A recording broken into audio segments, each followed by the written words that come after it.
அஸ்ஸலாமு அலைக்கும் வரஹ்மத்துல்லாஹி வபரகாத்து. அன்பார்ந்த OH இஸ்லாம் சேனல் நேயர்களே, எல்லாம் வல்ல ஏக இறைவனுடைய அன்பும் அருளும் நம் அனைவர் மீதும் என்றும் நிலவட்டும்.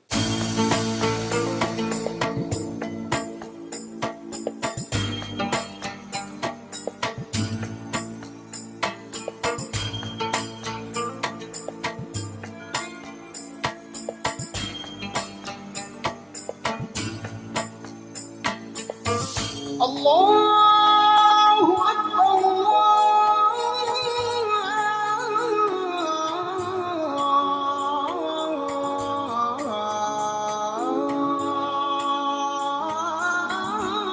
அல்லாஹு அக்பர். வழிகாட்டும் ஆன்மறை என்ற சிறப்பான இந்த தொடரில் இன்றும் உங்களை எல்லாம் சந்திப்பதில் மகிழ்ச்சி. அன்பானவர்களே, புகழ்மிக்க வரலாற்று பேரறிஞர் ஹத்தீப் அல் பக்தாதி அவர்கள் எழுதிய நூல்களுள் ஒன்று அர்-ரஹ்லா ஃபி தலபில் ஹதீஸ், நபிமொழியை தேடி ஒரு பயணம் என்பது. அந்த நூலிலே ஒரு தகவலை அவர் பதிவு செய்கிறார்.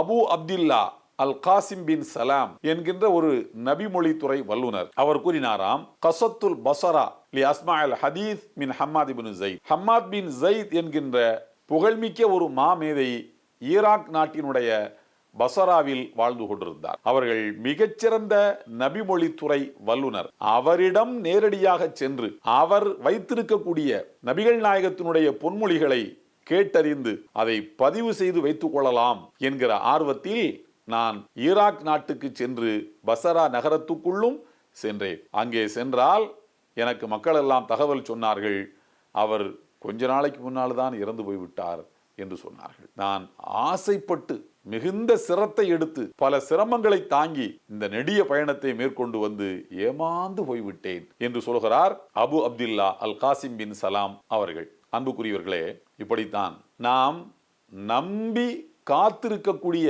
பல காரியங்கள் இந்த உலக வாழ்க்கையில் நம்முடைய காலை வாரி விட்டுவிடும். நாம் ஒரு ஊரிலே சென்று ஒரு நிலத்தை வாங்க வேண்டும், இதுதான் வளர்ந்து வருகின்ற நகரம் என்று விளம்பரங்களை எல்லாம் பார்த்து அந்த நிலத்தை எப்படியாவது வாங்கிவிட வேண்டும், அடைந்து விட வேண்டும் என்று துடியாய் துடித்து அவரை பார்த்து இவரை பார்த்து ஒரு நிலத்தை கண்டுபிடித்து விலையை பேசி நாம் அந்த நிலத்தை வாங்குவது குறித்து நாளைக்கு உங்களுக்கு இறுதி முடிவை சொல்கிறேன் என்று சொல்லிவிட்டு வந்திருப்போம். நாளைக்கு போய் பார்த்தால் அந்த நிலத்தை ஒருவர் வாங்கிவிட்டார் என்று சொல்வார்கள். ஆசைப்பட்டு ஒரு வாகனம், ஒரு மகிழுந்து வாங்க வேண்டும் என்று நம்முடைய கனவில் நாம் நினைத்து பார்த்து கொண்டே இருப்போம். நனவில் அந்த கார் சாலையிலே செல்லும் போதெல்லாம் இது நான் வாங்க நினைத்த வாகனம் என்று ஆசைப்பட்டு அந்த ஆசையை வளர்த்து அந்த காரை வாங்கலாம் என்று நினைக்கின்ற போதுதான் அந்த கார் தயாரிப்பு இப்போது இல்லையே, அது பழைய மாடலாகிவிட்டதே என்று நமக்கு தகவல் சொல்வார்கள். நாம் ஒருவருடைய வீட்டில் சம்பந்தம் செய்து கொள்ளலாம்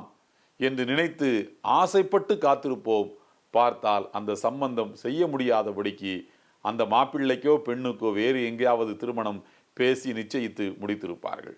நாம் ஒரு பெரிய பயணத்தை மேற்கொள்ளலாம் என்று ஆசையாக காத்திருப்போம். இந்த சுற்றுலா தலத்துக்கு செல்ல வேண்டும், அந்த ஊருக்கு போய் அந்த ஊரை வாழ்க்கையிலே ஒரு முறையாவது பார்த்து விட வேண்டும் என்று திட்டமிட்டு கொண்டு திடீரென்று பார்த்தால் அந்த பயணம் தடைபட்டு போய்விடும். ஏன் நம்மிலே பலர் ஹஜ்ஜுக்கு செல்வதற்காக பணத்தை எல்லாம் கட்டி தயாராக காத்திருப்போம்.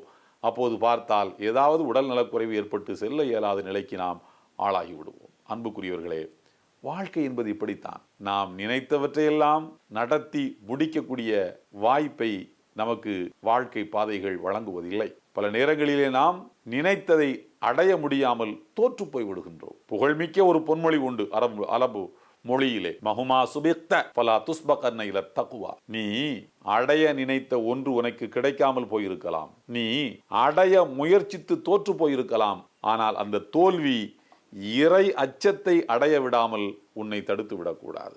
இறை அச்சத்தை அடைய விடாமல் உன்னை தோல்வி அடைய செய்து விடக்கூடாது. வாழ்க்கையில் இறையச்சம்தான் முக்கியம். எதை வைத்துக்கொண்டு நாம் இறையச்சத்தோடு வாழ்கிறோம் என்பதல்ல, எந்த அளவுக்கு இறையச்சத்தோடு வாழ்கிறோம் என்பதுதான் முக்கியம். அன்புக்குரியவர்களே, இவைகளெல்லாம் படைத்தவன் நமக்கு தரக்கூடியவற்றை வைத்து இந்த உலக வாழ்க்கையை நாம் வாழ்ந்து பார்த்து விட வேண்டும். அடைய நினைத்ததை அடைந்தே தீருவேன் என்று இந்த குதிரைக்கு லாடம் கட்டியதை போல அதுதான் என்று ஒரு மனிதன் அலைவான் என்று சொன்னால், கைகளில் அவனுக்கு கிடைத்திருக்கக்கூடிய திரவியங்களை எல்லாம் அனுபவிக்க முடியாத துர்ப்பாக்கியமானவனாக அவன் ஆகிவிடுவான். நீங்கள் கண் திறந்து பாருங்கள், உங்களை சுற்றி பாருங்கள். உங்கள் பிள்ளைகள், உங்கள் மனைவி, உங்கள் இல்லம், உங்களுக்கு இறைவன் வழங்கியிருக்கக்கூடிய அறிவாற்றல், நீங்கள் பெற்றிருக்கக்கூடிய பட்டங்கள், உங்களுக்கு வருமானம் தந்து கொண்டிருக்கக்கூடிய வேலை வாய்ப்புகள், இவைகளெல்லாம் இறைவன் உங்களுக்கு தந்திருக்கக்கூடிய பேரருள் அல்லவா? நீங்கள் அடையப் போகிறேன், அடைந்தே தீருவேன் என்று நினைத்து நினைத்து நீங்கள் அடைந்திருப்பவற்றை இருந்தும் இழந்து விடக்கூடாது அல்லவா? உங்களுடைய வாழ்க்கையை அடைய வேண்டியதை நினைத்து நினைத்து அழித்து விடாதீர்கள். அடைந்தவற்றை அனுபவித்து மகிழ்ச்சியோடு வாழுங்கள். இதுதான் வாழ்க்கையினுடைய மிக முக்கியமான தத்துவம். வரலாற்றில் ஒரு செய்தியை நான் உங்களுக்கு சொல்கிறேன். உவைசுல் கரணி என்கிற ஒரு மாமனிதர் இருந்தார். அவர் யமன் நாட்டை சார்ந்தவர். நபிகள் நாயகம் ஸல்லல்லாஹு அலைஹி வஸல்லம் காலத்தில் வாழ்ந்தவர். யமனிலே இருந்து மதீனாவுக்கு வந்து நபிகள் நாயகம் அவர்களை சந்தித்து ஒரு முறை கை கொடுத்து விட்டு ஒரு நாள் 2 நாட்கள் உட்கார்ந்து பேசிவிட்டு போவது ஒன்றும் அவருக்கு அவ்வளவு சிரமமான ஒன்றல்ல. இளைஞர் தான், ஆரோக்கியமான மனிதர் தான், பயணம் செய்வதற்கு அவருக்கு வாய்ப்பு இருந்தது. நபிகள் நாயகத்தின் காலத்திலே வாழ்ந்த எல்லோரும் வாழ்க்கையில் ஒரு முறையாவது நபிகள் நாயகம் ஸல்லல்லாஹு அலைஹி வஸல்லம் அவருடைய திருமேனியை பார்த்து நம் கண்களால் அவர்களை அளந்து கண்களில் நிரப்பிக் கொள்ள மாட்டோமா என்று ஏங்கியவர்கள் தான் உலகத்திலே அப்போது இருந்தனர். உவைசுல் கரணி அவர்களுக்கு அந்த ஆசை இல்லை என்றா நினைக்கிறீர்கள்? கண்டிப்பாக இருந்தது. நபிகள் நாயகத்தின் மீது அளவற்ற அன்பும் பாசமும் உடையவர். ஆனால் அவருக்கு ஒரு தடை, வர இயலாத நிலை. அவருக்கு உடல் ஆரோக்கியம் இருந்தது, வசதி வாய்ப்புகள் இருந்தன, இளமை இருந்தது, எல்லாமே இருந்தது. ஆனால் அவருடைய தாய் உடல் நலக்குறைவினால் பாதிக்கப்பட்டிருந்தார். அந்த தாயை கவனித்துக் கொள்ள வேண்டும் என்பதற்காக நபிகள் நாயகம் ஸல்லல்லாஹு அலைஹி வஸல்லம் அவர்களை சந்திப்பதையே தள்ளி போட்டு கொண்டே வந்தார். தாயின் உடல்நலம் சீராகட்டும், போய் பார்த்து விடலாம், தாயின் உடல்நலம் சீராகட்டும், நபிகள் நாயகத்தை போய் பார்த்து விடலாம் மதீனாவில் என்று காத்திருந்தார். ஆனால் இறைவனின் நாட்டம், நபிகள் நாயகம் ஸல்லல்லாஹு அலைஹி வஸல்லம் மறைந்து விட்டார்கள். கடைசி வரைக்கும் அவர் பார்க்கவே இல்லை. ஆனால் நபிகள் நாயகத்தின் மீது அவர் வைத்திருந்த அன்புக்கு அளவில்லை. நபிகள் நாயகர்கள் மீது அவர் வைத்திருந்த நேசத்துக்கு அளவில்லை.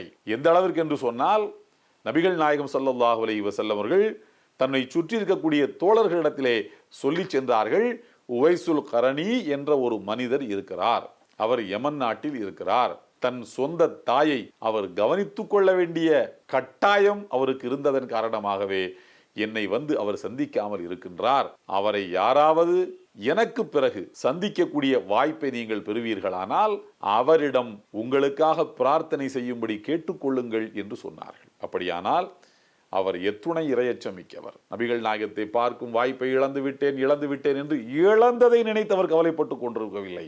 இருப்பதை நினைத்து அனுபவித்து வாழ்ந்தார். தாய், இந்த தாய்க்கு பணிவிடை செய்ய வேண்டும், இந்த தாயின் பிரார்த்தனை எனக்கு வேண்டும், தாயின் காலடியில் சொர்க்கம் இருக்கிறது என்றார்கள் நபிகள் நாயகம் ஸல்லல்லாஹு அலைஹி வஸல்லம்.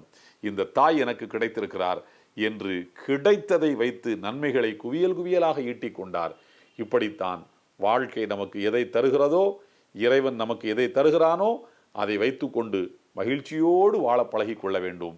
எல்லாம் வல்ல ஏக இறைவனின் அன்பும் அருளும் நம் அனைவர் மீதும் என்றும் நிலவட்டும். இந்த வீடியோ உங்களுக்கு பிடிச்சிருந்தா லைக் பண்ணுங்க, ஷேர் பண்ணுங்க, கமெண்ட் பண்ணுங்க.